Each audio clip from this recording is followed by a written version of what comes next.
Olá, corujas do Palavras Cruzadas! Olha, essa semana eu vou trazer um livro que eu li aonde? Eu já trouxe o drama aqui, hein? Eu já falei dessa discussão. Eu li no Kindle. Eu li no Kindle. Ok, quem perdeu, teve uma semana, aí atrás, algumas semanas atrás, eu coloquei o drama, queria saber se vocês gostavam mais, se permitiam ler no digital. Eu tinha um leve preconceito e eu tô adorando, e isso é um problema, né? Ok, espero que ninguém me crucifique, mas a discussão já foi. O fato é que eu já comecei a ler. Não só comecei a ler, como já li um livro inteirinho, não li só um conto não, eu li um livro inteirinho e muito bom. Tem aquelas facilidades, você compra mais barato, muito mais barato, não tem que esperar chegar e tem os contratempos. Não vou entrar nessa discussão, toma muito tempo. Eu vou falar do livro que eu vou ler hoje, que eu li hoje. Chama Mindhunter. Mindhunter, olha só, o primeiro caçador de serial killers americano. Escrito pelo John Douglas, que é o caçador de serial killers, é o Mindhunter. É claro que eu anotei horrores nesse livro e anotar no Kindle tem suas particularidades. Eu até recentemente descobri que quando você transporta para o seu computador, você consegue fazer grifos de cores diferentes, marcações mais elaboradas. Aqui no meu Kindle Paperwhite, eu só consigo fazer as anotações sem cor, enfim, eu ainda realmente não encontrei outra forma de fazer isso. Mas eu consigo ver todas as minhas notas aqui, então eu vou começar com uma delas que já deu um tapa na cara. Antes de começar o livro, vem uma citação de William Shakespeare, quando ele escreveu Hamlet. Ainda que escondidos sob a terra, os maus atos emergirão infames ante os olhos dos homens. Ainda que escondidos sob a terra, os maus atos emergirão infames ante os olhos dos homens. O John Douglas, ele é uma sumidade nos Estados Unidos e recentemente saiu no Netflix uma série que eu ainda não assisti, eu queria ler o livro primeiro, chamado Mindhunter, que é baseado no trabalho que ele iniciou e entendo que da vida dele, e também uma série chamada Manhunt, que é a história do Unabomber. Eu comecei a assistir e eu achei engraçado que logo no início ele cita, como o fabuloso John Douglas, que fez uma avaliação do perfil do criminoso. Então você vê, realmente esse cara aqui é uma sumidade quando se trata de perfil psicológico de criminosos. E aí você tem muita coisa a aprender, porque primeiro que ele conta sobre a vida dele, como é que ele foi, como ele era aluno, o que ele fez da vida, o caminho que ele percorreu, foi um longo caminho. Ele foi segurança de porta de boate, entendeu? Mas ele foi indo para a força policial por várias razões diferentes, trabalhou em vários tipos de coisa, e esse tipo de atendimento fez ele ter uma percepção, um olhar, uma capacidade de entender o que o outro está pensando, o que o outro está propondo, que depois ele traz magicamente, brilhantemente para as análises dos principais casos de serial killer a partir do momento que ele começa a atuar com isso. No primeiro capítulo, ele já começa dizendo: coloque-se na posição do caçador. É isso que eu preciso fazer. Pense em um daqueles documentários sobre a natureza, um leão nas planícies de Serengeti, na África. Ele avista uma enorme manada de antílopes ao redor de um olho d'água, mas de alguma maneira, que conseguimos notar em seus olhos, o leão se concentra em apenas um entre os milhares de animais. Ele é treinado para detectar fraqueza, vulnerabilidade, alguma coisa diferente naquele antílope que o torna uma presa mais fácil em meio à manada. Ele fala isso, de você tem que pensar como o assassino. Você tem que, para você conseguir chegar nele, descobrir quem ele é e prendê-lo, você tem que pensar como ele. Para pensar como ele, você tem que entender as fragilidades dele, o que move esse assassino. E ele vai dando, ao longo do livro, todos os detalhes de como ele pensou para solucionar uma série de casos.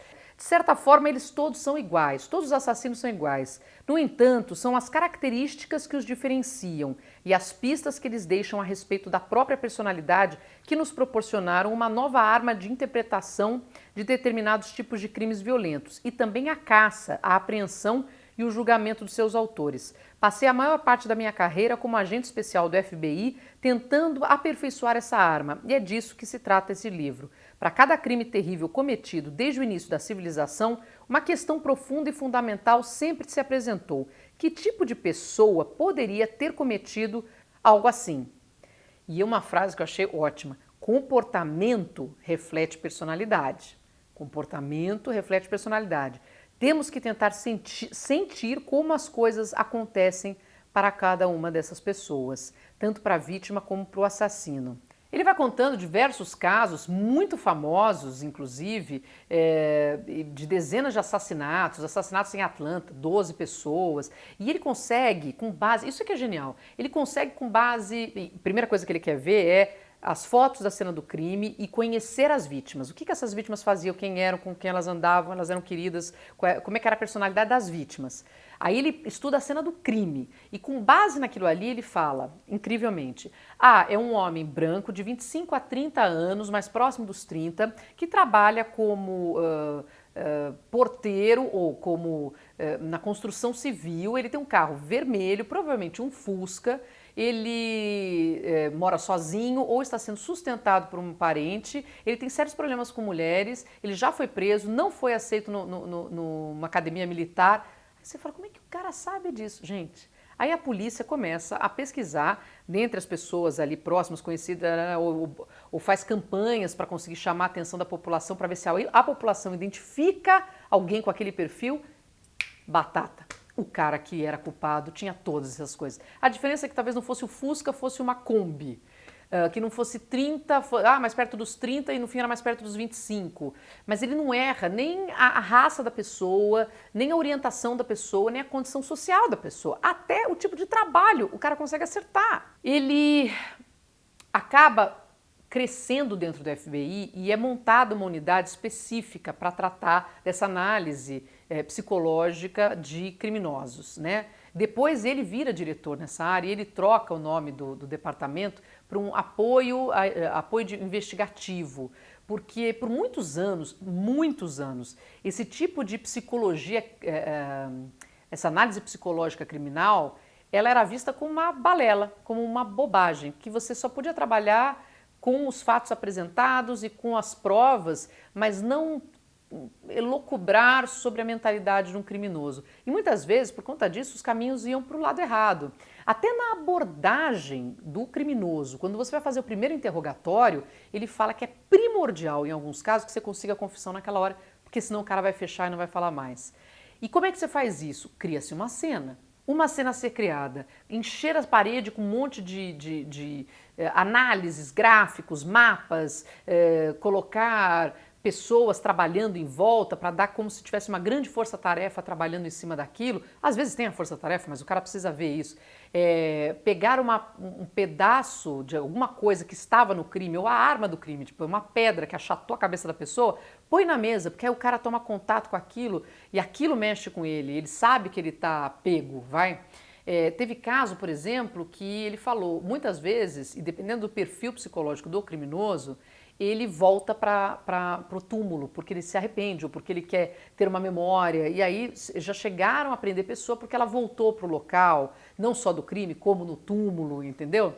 Agora, que fique claro, ele trabalha com serial killers, não é com entraram na sua casa e roubaram quem foi o criminoso, não é isso. Ele trabalha com grandes assassinos que deixam rastros e esse comportamento que eles apresentam ali tem todo um reflexo, quer dizer, a cena do crime, né, tem todo um reflexo desse comportamento e narra o que aconteceu e consegue se pegar um criminoso. Crimes ditos banais, nem tanto. Então, ele fala assim, uma pessoa foi lá assaltada, aqui a gente mora em São Paulo, vê isso, né? Assaltado, toma um tiro, quem vai ter um rastro psicológico? Não vai. Agora, um serial killer deixa, sempre. E uma coisa muito legal que ele falou, como ele foi chamado para muitas palestras durante a vida toda, ele fala que uma vez perguntaram para ele se ele cometeria o crime perfeito, porque ele tem todo esse conhecimento e saberia burlar tudo.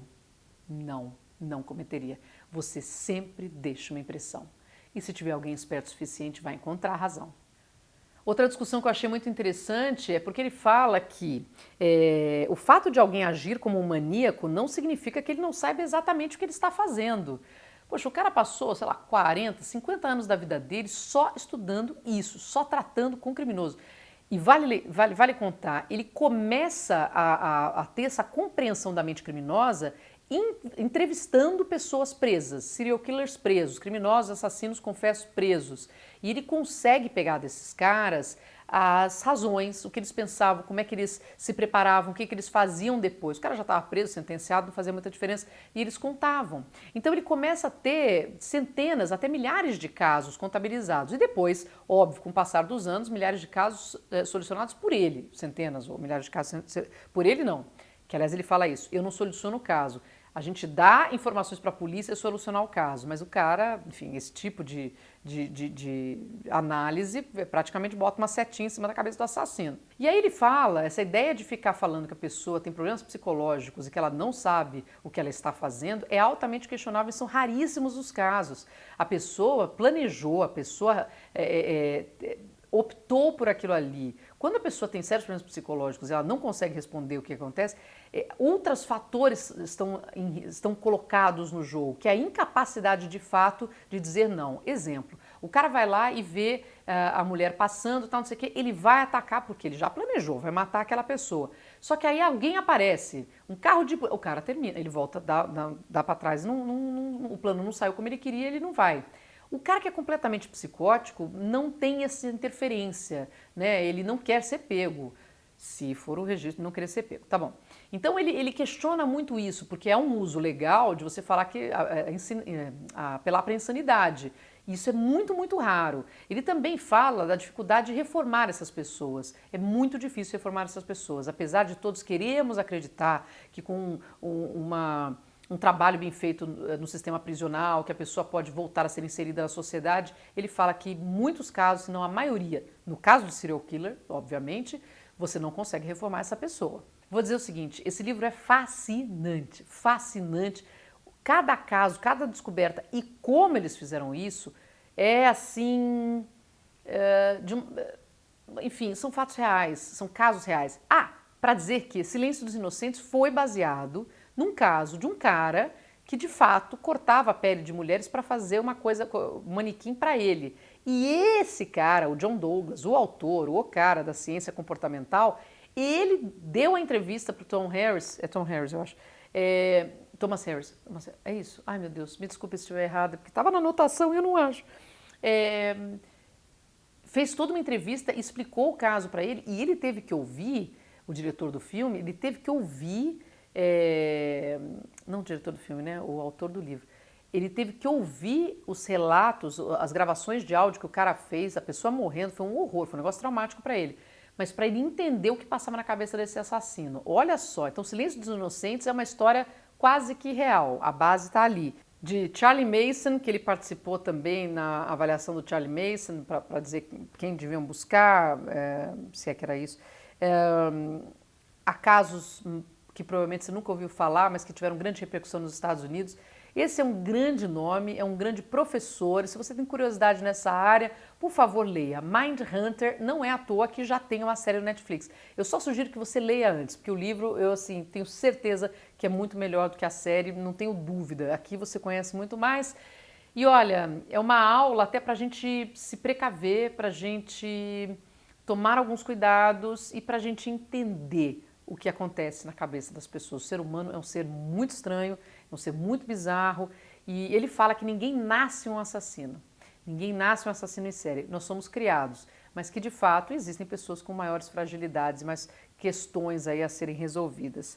Bom, essa é a minha dica maravilhosa do Palavras Cruzadas essa semana, um pouquinho mais longa, eu sei, mas eu estou tão empolgada com esse livro, eu amei, aprendi muito com esse livro aqui, espero que vocês tenham gostado. Mindhunter é a minha dica, agora eu peço para que você me siga nas redes sociais, cadastre-se aqui no canal, deixe o seu like e lembre-se, toda terça-feira às 6 da tarde eu estou de volta com uma dica de livro novo para vocês, um beijo grande a todos, quem sabe, será que semana que vem eu estou em casa de novo? Com saudade da minha biblioteca aqui, não tem. Um beijo, tchau, tchau.